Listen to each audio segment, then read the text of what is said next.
What's going on, everybody? Welcome back to the channel. Today I'm going to be finally continuing What If Goku Remembered the Saiyans. If you want to have some cool conversations with me, or you want to check out the memes I post, follow me on Instagram over at Damon's here, I guess. And if you want to talk Dragon Ball with me, and others like this channel, make sure to join the Discord, which is linked down below. With all that out of the way, let's get right to the video. We begin with Bardock's family training at Grandpa Gohan's place. The family has gotten used to being together again, and a wilderness life suits them. Gine still commutes over to Capsule Corp for her chef job, but since she can fly, it takes her only about 5 minutes to get there. Gohan has shown the Saiyans jobs that they might like, since the other Saiyans have gone off to get assassins' jobs or become corrupt police officers. Bardock isn't really interested in fighting off weak people anymore, as that was his job under Frieza, but Raditz is extremely interested in the art of boxing, and he decides to become a boxer and win tons of more money for the family. He has to hide the fact he's a Saiyan, however, since that would seem unfair to the rest of the boxers. Bardock and Kakarot mostly hang at the house, training and doing random part-time jobs for money. The Earthlings have adapted to the Saiyans living among them now, and though they are strong and not very nice to hang around with sometimes, they don't really see that much of a change. Besides, stronger people with tails. Of course, there is currently another alien figure arriving on this planet, and Bardock and his family can sense it. Bardock's heart drops. How is this possible? He thought he killed Frieza. Did he not put enough power into his attack? And even worse, he's brought his father King Cold with him. Most of the Saiyans can't sense Ki, but luckily their Prince Vegeta can, and he warns him of the Emperor's return. The Saiyans quickly gather up their forces, but Vegeta tells them to stand down for now. They should get ready just in case something happens, but for the most part, they're just going to get in the way.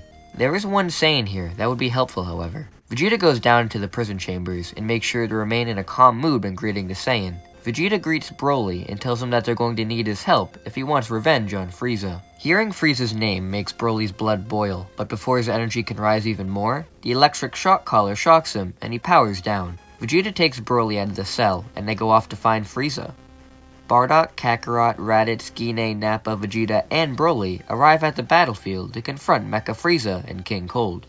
Bardock asks Frieza why he thinks it was a good idea for him to come to Earth, since they completely wasted him last time, and they're all even stronger than before. Frieza says he realized that, the first time the Saiyans arrived at his capital, he completely wasted them with little difficulty on his end.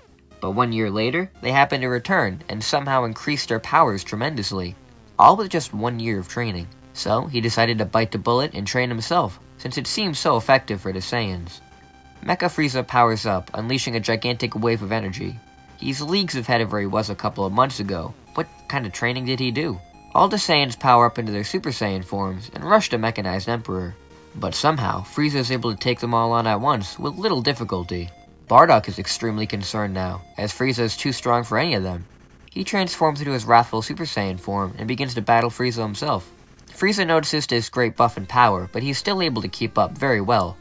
No matter what Bardock does, Frieza has a counter for it and deals back with heavier and heavier blows. Bardock is losing ground fast, and the others decide to help him out. Vegeta and Raditz begin powering up as well, and transform into their wrathful Super Saiyan forms, and join in to fight against Frieza. Frieza wasn't expecting more of the monkeys getting that form, and even with all the power he's gotten, there's no way he can take 3 full-power Wrathful Super Saiyans all at once. Frieza falls back and tells the Saiyans he was hoping he wouldn't have to use his power, but they've left him no choice, and they absolutely have no chance of winning now. Frieza powers up, and his ki erupts into golden aura, blinding everybody. When the light fades, all that's left is Frieza, covered in gold. Frieza laughs at the shock in everyone's face, as he has become Golden Mecha Frieza. The Saiyans still refuse to give up, and rush in towards a new challenge, and now, they stand no chance at all. Frieza gut punches Raditz, and he collapses to the ground, reverting back to normal.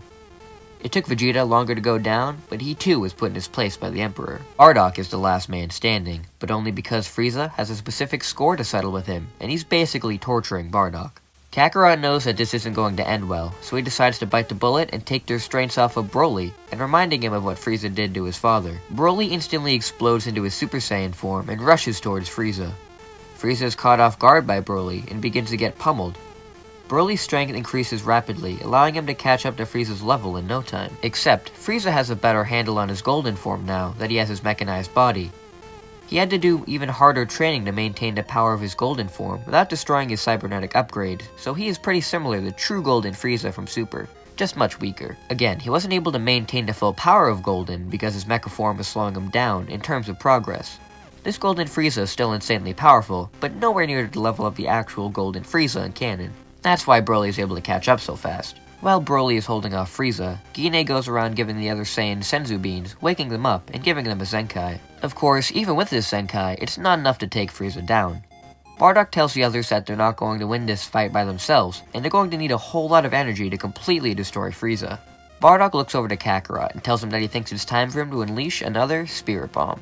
Kakarot is a little nervous, however, saying he doesn't know if it'll work. When he used his Spirit Bomb on Broly before, he didn't have the strength he needed to push it into Broly, and he was almost killed. Bardock tells him not to worry about that, as they're going to give him the strength he needs. Just like in GT, the Saiyans all gather around Kakarot and pour their energy into him, attempting to boost his strength enough to make him able to push the Spirit Bomb into Frieza. Except, this energy works a little too well.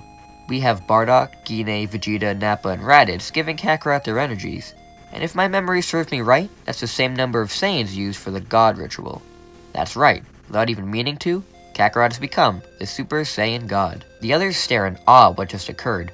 Why did his hair turn red? Why can't they sense his ki anymore? What just happened? Kakarot has no idea himself, although he feels way different and much more powerful.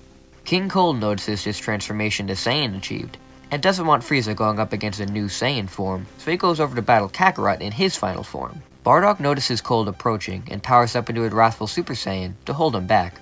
But Kakarot tells him there's no need for him to. He can handle this himself. Bardock asks his son if he's sure, as they have no idea what this new power of his even is. Kakarot smiles at his father and tells him that he's sure he can win. He's not going to let him down again. Kakarot rushes in to fight against Cold, and let's just say, Cold isn't a match whatsoever. Kakarot moves much faster than him, and he's able to zip around and deal extreme levels of damage with only a couple of blows. As quickly as the battle began, it ends with Cold's body crippled on the ground.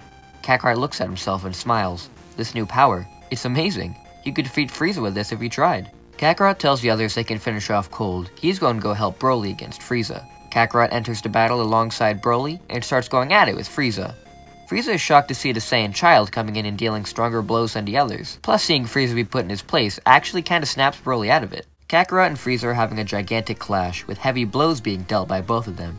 But luckily for Kakarot, his smaller size is actually a good thing, since he can avoid Frieza's attacks easier and hit in more painful places without leaving himself wide open.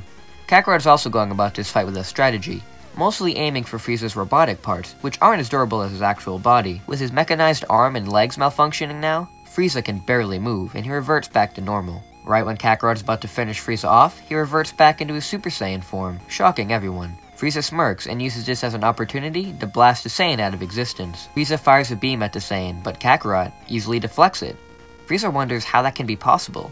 Even in his regular Super Saiyan form, this child shouldn't be that strong. Kakarot, however, isn't in his regular Super Saiyan form. Just like in the Battle of Gods movie, he managed to absorb the God Ki, and can now use its power without the form itself.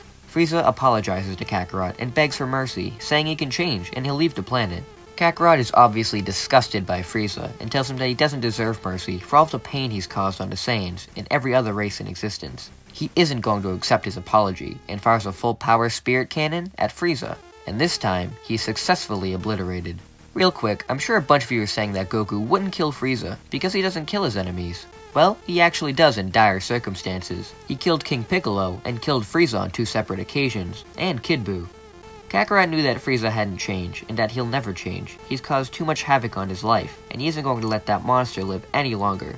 So he did the only thing he thought was right, end his life. Bardock and the others congratulate Kakarot on defeating the Frost Demons, and since both of them are dead, they don't have anybody they have to worry about anymore.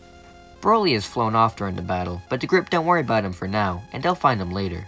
Vegeta is interested in that form that Kakarot just used, and he wants to form for himself. Once everybody is all healed, the Saiyans try the ritual out again, and manage to have everybody get the power of Super Saiyan God.